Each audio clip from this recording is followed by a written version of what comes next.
Good morning, my dear Prep 1 students. Hope you're all fine today. In today's video, we are going to make revision on what we have studied in the previous weeks. I would like you to know that this sheet is uploaded on Moodle. You can print it and solve with me. So, let's go and begin with the first question.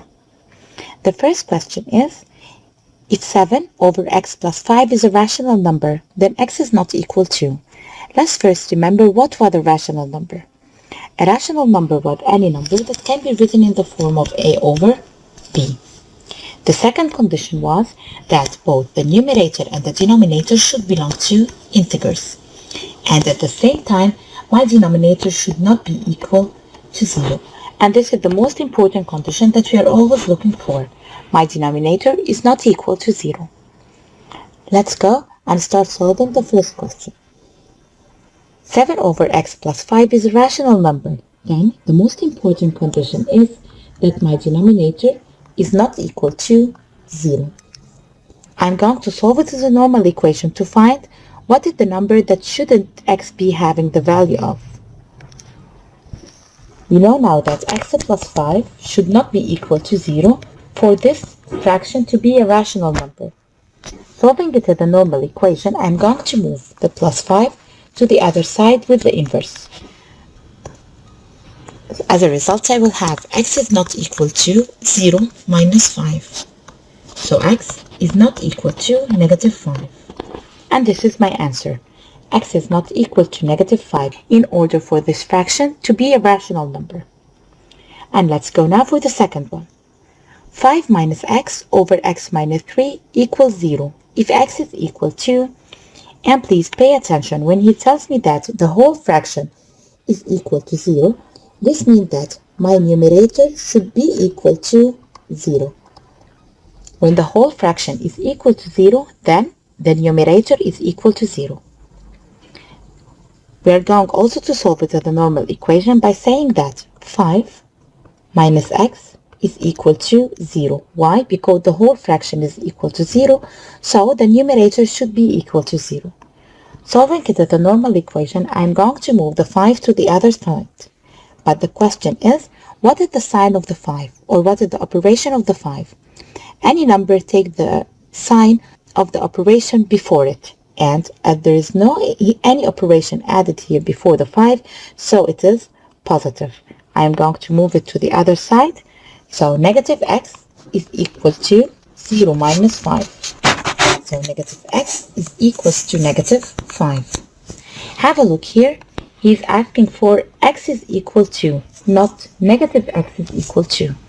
How can I get rid of this negative? Simply, I'm going to get the inverse of negative x. What is the inverse of any number? The inverse of any number is the same number but positive. Since I brought the inverse of x, I should also bring the inverse of negative 5. We said that the inverse of any number is the same number but in opposite sign. So here, negative 5, the inverse is going to be 5. The final answer is that x is equal to 5. So normally, 5 minus 5 is equal to 0. Let's go now for the third one. 15%. I want to write 15% in the form of a over b. We agreed that percentage means part of 100. So I am taking only 15 out of 100. To write any percentage in a form of a over b, just write the number over 100.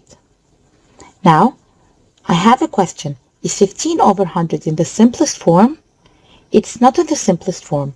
We can go and divide both numerator and denominator by 5 to have it in the simplest form. And this will give me a fraction which is equals to 3 over 20. What about, for example, if I had 7.5% and I want to write it in the form of a over b? We said that percentage means part of 100. And I will write the number as it is, which is 7.5. But take care, here is the point. And we said that in rational numbers, the numerator and the denominator should belong to integers. So simply, I cannot write here 7.5. 7.5 is not an integer. How can I write it in the form of an integer? Simply count how many decimal places do I have. I have here one decimal place. So only I'm going to add here 0 and write the 75 as it is. So it is 75 over 1000. Again, when you have a percentage in decimal, just count how many decimal places do you have, and according to the number of decimal places, add zeros in the denominator to write the number as it is without the point. Going now for number 4. X over negative 5 is a negative number if x is greater than or smaller than 0. We have studied previously in primary 6 that any positive number divided by a positive number, my answer is going to be also a positive number. And if I'm dividing a negative number by a negative number, I will have the answer as a negative number as well. What about if I have a positive number divided by a negative number? In this case, my answer should be negative. So this means that the x should be positive in order to have this whole fraction with a negative sign. Because here I'm going to divide a positive number by a negative number, and my result is going to be also a negative number. In order to have x as a positive number, should x be greater than or less than 0? To have x as a positive number, then x should be greater than 0, because all the numbers which are greater than 0 are positive. Let's go now for number 5. 2x plus 7 over 2x plus 8 belongs to Q. Then the value of x equal. Let's have a look here. He's telling me that this fraction belongs to Q. What is the meaning that this fraction belongs to Q? This means that this fraction is a rational number. And we said the most important condition for a fraction to be a rational number, that the denominator is not equal to 0, right? So here, we want to say that 2x plus 8 is not equal to 0. And here is the two-steps equation. What is the meaning of two-steps equation? Meaning that it has two operations, multiplication and addition. We said previously, when we were in primary 5, that if I had a two-step equation, first I am going to move the plus or minus, and second I am going to move the multiplication or division. So here I am going to move first the plus 8 to the other side with the inverse. As a result, I'm having here 2x is not equal to negative 8, which is 0 minus 8. I still have here another operation to deal with, which is 2 times x. I'm going to move the 2 to the other side with the inverse, which is division. So x is not equals to negative 8 divided by 2. X is not equal to negative 4.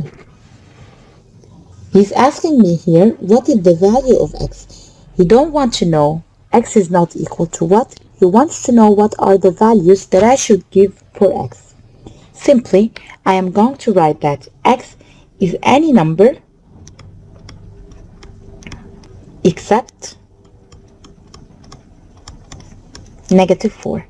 Any number is except negative 4 will leave this fraction as a rational number, but if x is equal to negative 4, then this fraction is going to have a denominator of 0, which is not a rational number. Let's go now for number 6. Absolute value of negative 1, 2 over 5. What it's equal to in percentage? First of all, we said that an absolute value of any negative number is the same number but positive. So here I am having 1, 2 over 5 as a mixed number. How can I find the percentage from a mixed number? Simply, I'm going to multiply it by 100. And 1, 2 over 5 times 100 is equals to 140%. Again, we would like to remember that if I have a decimal, a fraction, a mixed number, and I want to find them in the form of percentage, simply go and multiply them by 100. Let's go now for the next one. Write the following in the form of a over b. So I want to write this absolute value, which absolute value of negative 2.25 in the form of a over b. First, we must find the absolute value of this number. And we said that an absolute value of any negative number is the same number but in positive. So it's 2.25. How can I write a decimal in a form of a fraction? Simply count how many decimal places do you have. I have here 1, 2. So having 2 decimal places, this fraction is over 100 with 2 zeros. And put the number as it is without the decimal. Again, I'm going to ask, is 225 over 100 in the simplest form? No. Still, I can divide both of them by 25 to get an answer of 9 over 4, and this is in the simplest form. Number 8. Put each of the following in the simplest form. Let's first go, and since those two numbers, the numerator and the denominator, one of them ends with 5 and the other ends with 0, then I'm going to divide both of them with 5. Dividing both of them with 5, I will have here now 9 over 12. But still, 9 over 12 is not in the simplest form. I can divide both of them by 3. Dividing both of them by 3, I will have an answer equal to 3 over 4. And 3 over 4 is the simplest form. Let's go for the second one. 38 over 93. I would like to know what is the simplest form for this number. Simply, this number is already in the simplest form, so it has no simplest form. So this number is already written in the simplest form. And let's go now for question number 9. Write 3 rational numbers expressing each of the following. To write rational numbers expressing the following, or in other words, you want to tell me, write equivalent fractions. He wants to find fractions which are equal to the given one. We said that to have a fraction or to have a rational number equal to a given one, simply multiply or divide both the numerator and the denominator by the same number. So here, for example, I'm going to go and multiply the 5 by 2 and the 7 by 2. As a result, I will have 10 over 14. What about if you are going to multiply by any other number? Still, it's going to be correct, as long as you multiplied both the numerator and the denominator by the same number. Let's go now to find the second rational number. I'm going here to multiply both of them by 3. So I'm going to multiply by 3 the numerator and the denominator. As a result, I will have 30 over 42. Again, you can multiply or divide by any number you need. Having 30 over 42, this is the second rational number. Let's go now to find the third rational number. For the third rational number, I am going to divide both of them by 2. Divide by 2 and divide by 2. I will have a number which is equals to 15 over 21. Did you get it now? To find rational numbers equal to the given one, go and multiply or divide both the numerator and the denominator by the same number. But keep in mind that when you are dividing, the numerator and the denominator should be divided by the same number and be able to be divided to this same number. Let's go now for number 2, 2 over 9. How can I find 3 rational numbers expressing this one? Simply by having 3 rational numbers which are equal to this one. And how can I do this? By multiplying or dividing the numerator and the denominator by the same number. I'm going here to multiply by 3 both the numerator and the denominator. So I'm going to have here 6 over 27. 6 over 27, and I'm going to multiply both of them again by 3. Multiplying by 3, I will have 18 over 81. And I'm going to multiply both of them now by 2, numerator by 2 and denominator by 2. And I will have a fraction or a rational number which is equal to 36 over 162. So again, to find the rational number expressing the given one, simply go multiply or divide the numerator and the denominator by the same number. And let's go now for number 10. 7 over x minus 3 doesn't belong to Q. What is the meaning of doesn't belong to Q? Doesn't belong to Q means it's not a rational number.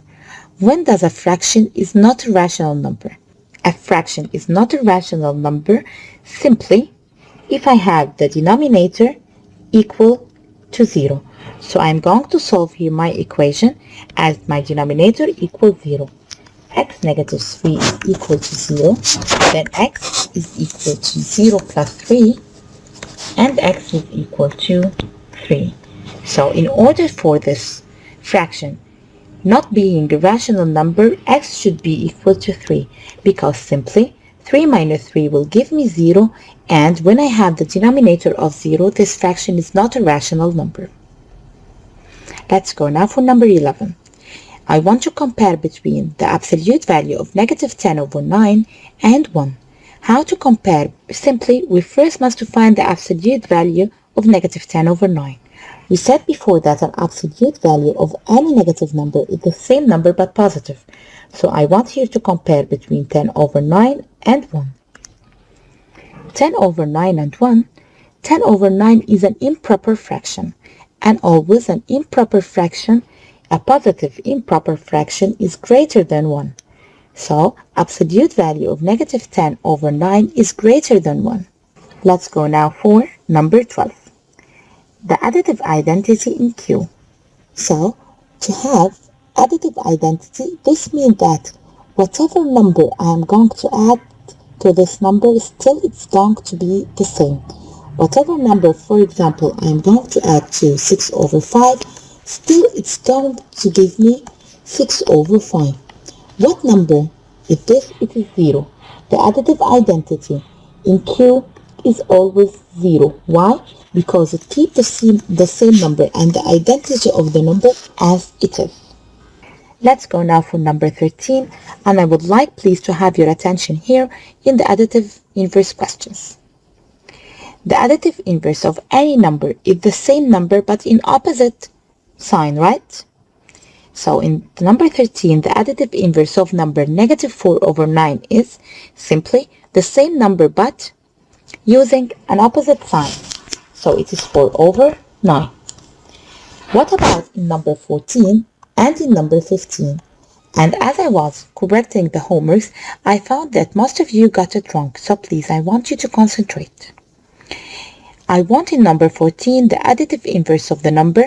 Is he asking here for the additive inverse of negative 5 over 9 or the absolute value of negative 5 over 9? Exactly. He's asking for the absolute value of negative 5 over 9. So the absolute value of negative 5 over 9 is simply 5 over 9. And since he wants the inverse of the absolute value of negative 5 over 9, so he's asking for the inverse of 5 over 9, which is going to be negative 5 over 9. So please don't get confused. When he is asking for the additive inverse of an absolute value, go and bring first the absolute value and find the inverse of the result of the absolute value. Let's go now for number 15. The additive inverse of the number negative 3 over 4 all to the power of 0. Let us remember that any number to the power of 0 is equal to 1. So if I'm saying, for example, a, which is a positive number, to the power of 0, this is going to give me 1. And if I'm saying negative a to the power of 0, also this will give me 1. So any positive or negative number to the power of 0, the result should always be 1. When he's asking here, he's asking for the additive inverse of negative 3 over 4 to the power of 0, not the additive inverse of negative 3 over 4. So first, you should go and bring what is negative 3 over 4 to the power of 0 equal to, and then find the additive inverse to the answer. So here, negative 3 over 4 to the power of 0, we said anything to the power of 0, either it's a positive or a negative number, is equal to 1. So I am looking now to find the additive inverse of 1, which is going to be -1, the same number but in opposite sign. Let's go now for number 16. 2 over 5 equal what percent? We said before that to convert a rational number or a fraction, a decimal number, a mixed number to a percentage, simply we go and multiply it by 100. So here I am going to make 2 over 5 times 100. 2 over 5 times 100, 40%. Number 17. The remainder of subtracting 1 over 3 from 4 over 3. Which number I am taking from? I am taking 1 over 3 from the 4 over 3. Let's have it in an easy example. If I'm telling you that I am taking 3 apples from 5, what's the remainder? Sure, you're going to tell me 2. How did you jump up to the 2? By making 5 minus 3, by making the number you are taking from minus the other number. So simply subtracting a number from another number, the number which I'm taking from comes first. So it's 4 over 3 minus 1 over 3. Here it's easy to do subtraction for those two rational numbers because I have the same denominator. Always keep in mind that to add or subtract rational numbers, I must have the same denominator. And if I don't have the same denominator, simply change one of them to be the other or do cross multiplication. In this example, it's so easy since I already have the both with the same denominator. So my answer is going to have the same denominator, which is 3, and my numerator is 4 minus 1. My final answer here is 3 over 3, and 3 over 3 is equal to 1. Any number over itself is equals to 1. Let's go now for question number 18, and please I want to have your attention here. Use the properties of addition to find the result of the following. When he asked me to use the properties of addition, the first property I go and search for is commutative property, and then associative property, and at the end don't forget to write belongs to Q because this is the closure property. So first I am going to look for commutative property, what numbers I should bring beside the other. Simply in a rational number, to decide the commutative property, go and look for the denominators. I have here 4 and 4, and I have 9 and 9. So I am going to bring the numbers which have the denominator of 4 beside each other and the numbers which have the denominator of 9 beside each other. Here I will have 3 over 4 plus 1 over 4 plus 5 over 9 plus 4 over 9. And as here I only changed the positions of the number, I am going to write that I made a commutative property. And it's so important to write the name of the property you used. Since he asked you to use the properties, then you must define which property you used. If you want to make the associative property in one step alone, it's okay. But for me, I prefer that you just go here and add a bracket to make the groups and write that you have done commutative and associative property. Again, if you want to do it in 2 steps, it's okay. And if you want to combine them in 1 step, it's also okay.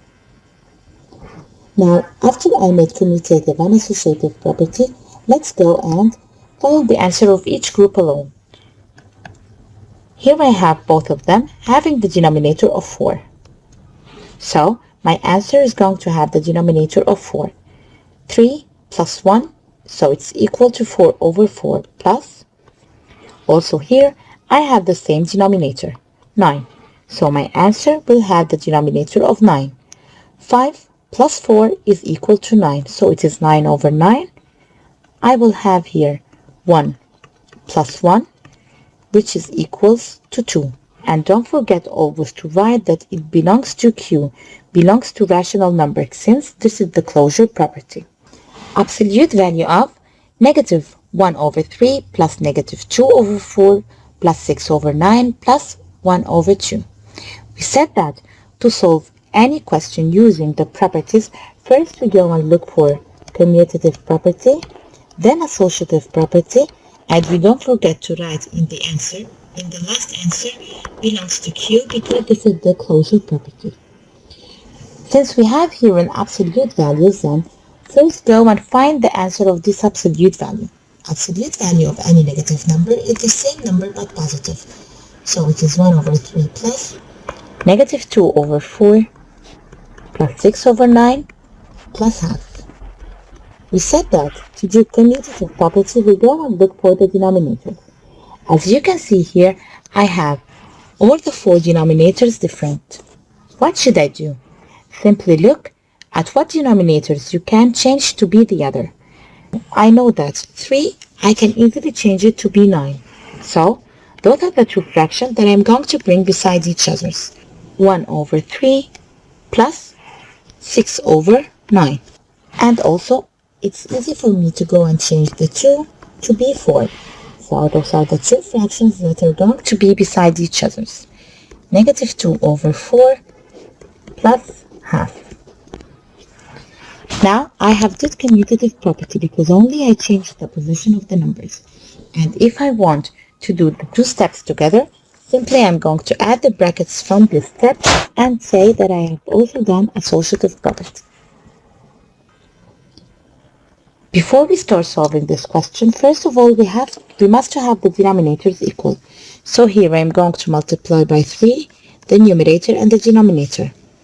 As a result, I'm having here 3 over 9 plus 6 over 9. And to change the 2 to be 4, multiply by 2 numerator and the denominator. So it is negative 2 over 4 plus 2 over 4. Now it's easy to have the addition. Having both denominator equal, so here I will have 9. 3 plus 6 is equals to 9, so it is 9 over 9 plus negative 2 over 4 plus 2 over 4. Here, it's a number added to its inverse, and any number added to its inverse is equal to 0. And in this step, we are going to do additive identity. Why? Because I'm adding to 0. 9 over 9 plus 0, this is going to be equal to 1. And don't forget to write that this one belongs to Q because this is the closure property. So starting from number 19, we are going to solve the geometry part. But let's first remember what was a complementary and the supplementary angles. We said that complementary angles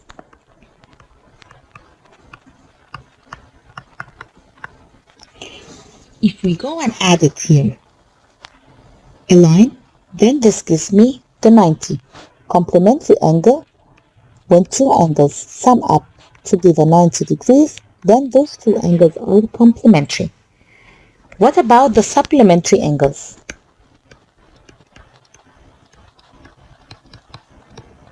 For supplementary angles, it's so easy to change the S to be H. So, when I am adding two angles and I find that the sum is equals to 180 degrees, those are supplementary angles. So, if I have one of them, it's easy to find the other by making 90 minus the given angle to find the complementary angle. And if I have one of the supplement angle, it's easy to find the other by doing 180 minus the given angle to find the other supplement angle. So let's now go and begin with number 19. The angle whose measure is 62 degrees is supplemented by an angle of measure what? Again, supplementary angles are two angles that add up to give 180 degrees. If I have one of them equals to 62, what is the other? Simply, I'm going to make 180 minus 62 and my answer is 118 degrees. To find the supplement angle, do 180 minus the given angle. Let's go for number 20. The angle whose measure is 37 complements an angle of measure what? We said that two complementary angles If I added them together, I must have a sum equals to 90 degrees. So if I have part of this 90 which is 37 degrees, I also have one of them which is 37 degrees. How can I find the other? Simply, I should go and make 90 degrees minus 37, and this is going to be equal to 53 degrees. So my answer here is 53 degrees. Again, when I want to find the complementary angles, simply I'm going to make 90 minus the given angle. And if I want to find a supplementary angle, I'm going to make 180 minus the given angle. Let's go now for number 21. If measure of angle A plus measure of angle B equals 90 degrees. So here he is telling me that I am having two angles. When I add them together, they give me 90 degrees. We know that complementary angles, when we add them together, they give the sum of 90 degrees. Then angle A and angle B they are complementary angles, since when I add them together, I get a 90 degrees. Remember the important remarks that we said it's very important and we should study by heart. Here is one of them in a complete question. 22. The acute angle supplements. We thought that any acute angle should supplement an obtuse angle. In number 23. If measure of angle ABC equals 60 degrees, then the measure of the reflex of angle ABC equal. We wrote together a rule saying that the reflex of an angle is equal to 360 degrees minus the angle itself. I'm going to make 360 degrees minus the 60 degrees of the angle which is already given. My answer is 300 degrees. Number 24. The sum of measure of two supplementary angles equal. We said that sum of measure of any two supplementary angle must give 180 degrees. So it is 180 degrees. Two adjacent angles whose outer sides are perpendicular are, again, perpendicular means that they sum up to 90 degrees. Two perpendicular lines make an angle of 90 degrees. So here he is saying that he have two angles beside each other, their sum is 90 degrees. Then those two angles are complementary angles.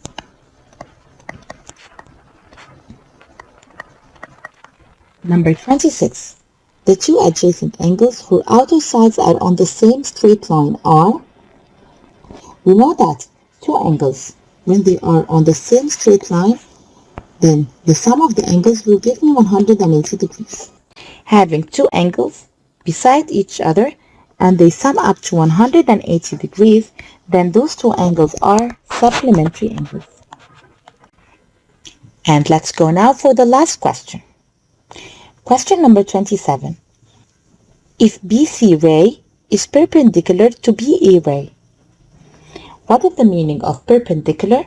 Perpendicular means when two lines are said to be perpendicular, then they are making an angle which is equal to 90 degrees. And as you can see here, this angle is divided into two parts. One of them have a measure of 2x and the other have a measure of x. So 2x and x, when I add them together, they must give me 90 degrees.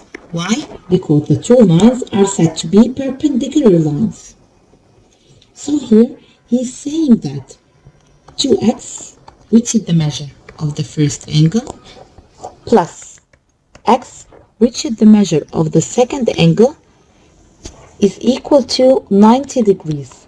Because we said that two perpendicular lines make up an angle equal to 90 degrees.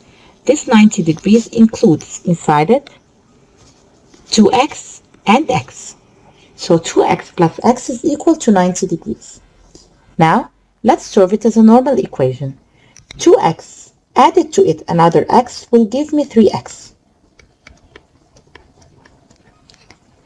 Here is 3 times x. How to find x alone at one side of the equation? Simply by moving the 3 to the other side with the inverse. 3 times x, so I'm going to move it with division. It's going to be x equal to 90 degrees divided by 3. So x is equal to 30 degrees. And this is what he's looking for. He wants to find the value of x. So here, the value of x is equal to 30 degrees. By now, Prep 1, we have finished today's video. I would like to thank you all and have a nice day.